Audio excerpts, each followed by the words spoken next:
Welcome to FantasyShire. I thought I'd just give you a little bit of a more introduction now that I'm getting a lot more subscribers, a lot more views. I do everything in one take. I try and add a little bit of comedic value to it, and that's because when I used to go looking at theories, I used to go on YouTube and it was so robotic and you didn't even see the guy's face. It sounded like he was putting on a voice or tuning it, and it was just no like emotion coming from it. It was like listening to an audiobook. Who would rather just read Song of Ice and Fire, or would they get an audiobook of it? So that's what it was like. I'd rather just read it. So I thought I should do what me and my friends do. Sometimes we smoke a little bit of Mary Jane.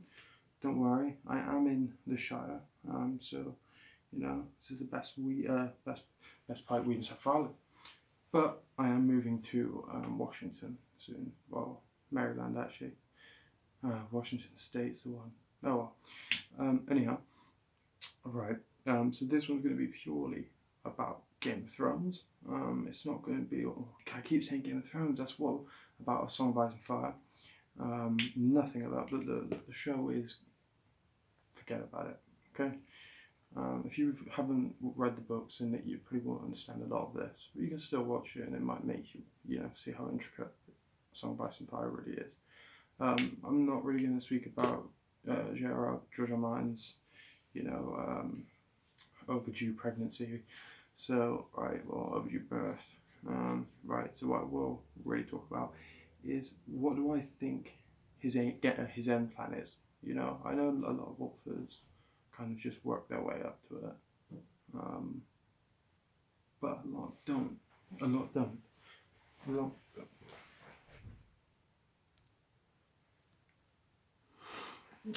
Sorry about that. I was just going to grab a lighter. Found this on the way. I had a little session of reading this to my rabbit last night. If you check out my videos, we had a little read of it. We're going to read Lord of the Rings next, see which he prefers. I did find this as well, which is funny.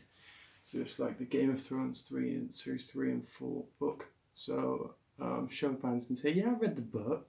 But that was kind of when George R. Martin was still writing, and it shows like how the Unsullied are based on Spartans and whatnot. So it's such a pretty good book. But anyhow, yeah. So back to George R. Martin's game plan. I know that a lot of fancy writers like the Harry Potter writer, you know who it is. I'm not a massive Harry Potter fan really. But yeah. I don't even know her name. J.K. Rowling. No, J.K. Rowling. J.K. Rowling. It's always J.K. J.R.R. I know George R. Martin took the R.R. 1 to distance himself from the Beatles manager, and 2 because he wanted to be like Tolkien. I think I don't know. What do you think's gonna happen? What do you think? Write down in the comments what you think. Personally, I think that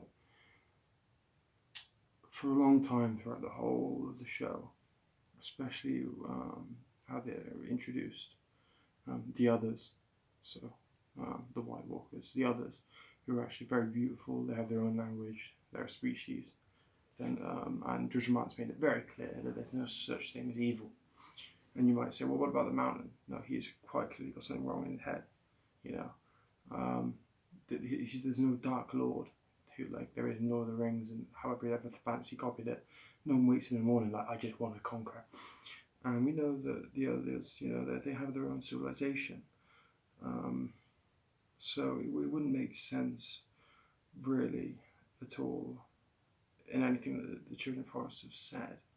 You can't make a biological weapon. It just contradicts what George R. Martin is saying. So I think that, ultimately, we've always thought that the red herring was in fact, the intricate storylines, the War of the Five Kings, everything that went on, and the whole time really what was happening was just to distract everybody while the others grouped and then fucked them all up.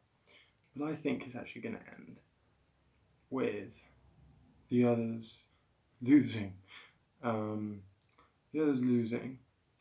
But they don't even get over the wall.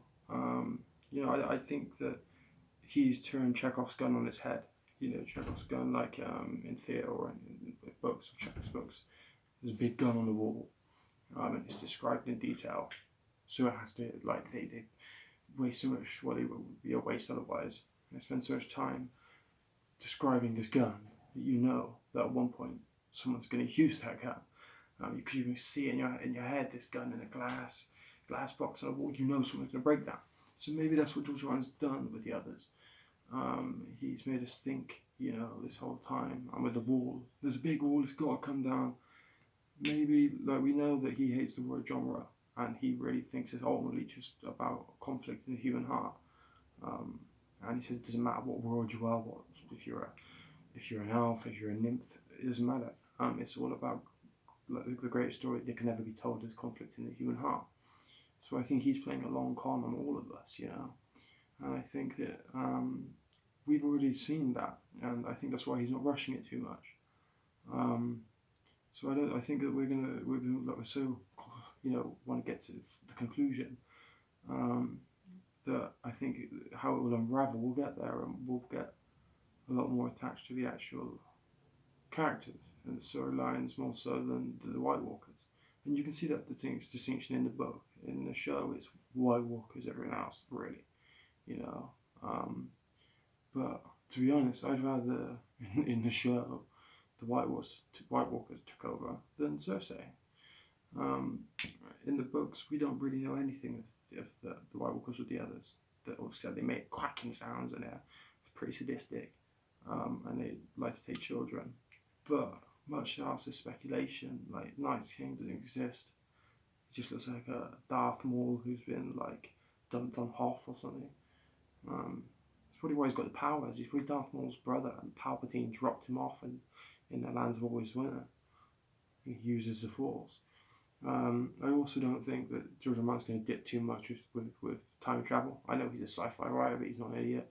He knows what happened with Lost, and he loved Lost. He got a lot of inspirations from Lost, and he was like, he really thought they fucked up with time travel. And sci-fi and high fantasy are becoming quite like a mixture now, especially with, like, Dark Tower and things like that. But George R. Martin's way too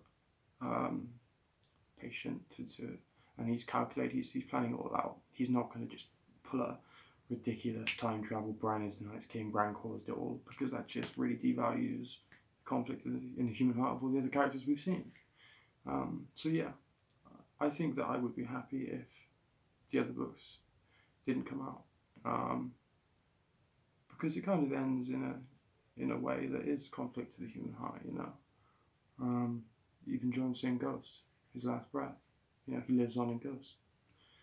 That's also why I think in the book, Jon will go into Ghost, hence the name Ghost. Someone will die, obviously that's when winter comes. Jon will go into Ghost, so he doesn't end up like Beric or anything like that. He's not dead inside. But we know that the show hate fucking spend too much CGI on wolves. They'd rather spend it on big Hollywood dragons. Like, I don't think there's going to be an ice dragon. If there is,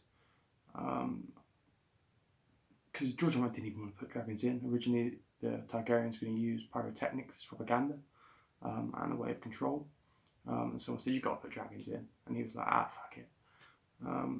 So yeah, but yeah. So, like, let me know your views. I'm going to do my weekly. Well, I'm doing it daily now. Battle, or duel, trial by combat. Who do you think would win between Red Viper and Jaime? I know a lot of you would probably outright say Jaime, especially since George R. Martin said that Jaime could be Aragorn. Nonsense. But to me, Oberyn perfected the mountain. He you know. Whereas I just think Oberyn can adapt to any fighting style. So what's your thoughts? Who would win out of Jaime versus Oberyn, both at peak? And we both know that Jaime would probably die after anyway. But who knows? Who do you reckon would win?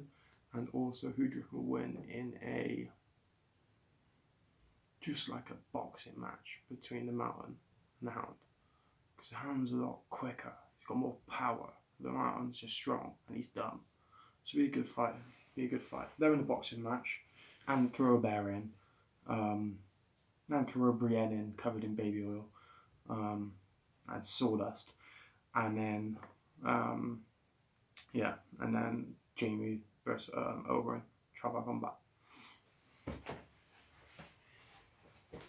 Yep, subscribe if you want. If you do, then I get more views. I can make more more videos. I can get, like, I don't know, call it costumes, get celebrities in, stuff like that. And you up for winning prizes, or you can not subscribe and just think this has been a bit weird, and you prefer to go back to the weird kind of robotic 25-minute long picture videos about the lore of, I don't know, Children of the Forest in the East, or the Wall in the East. God.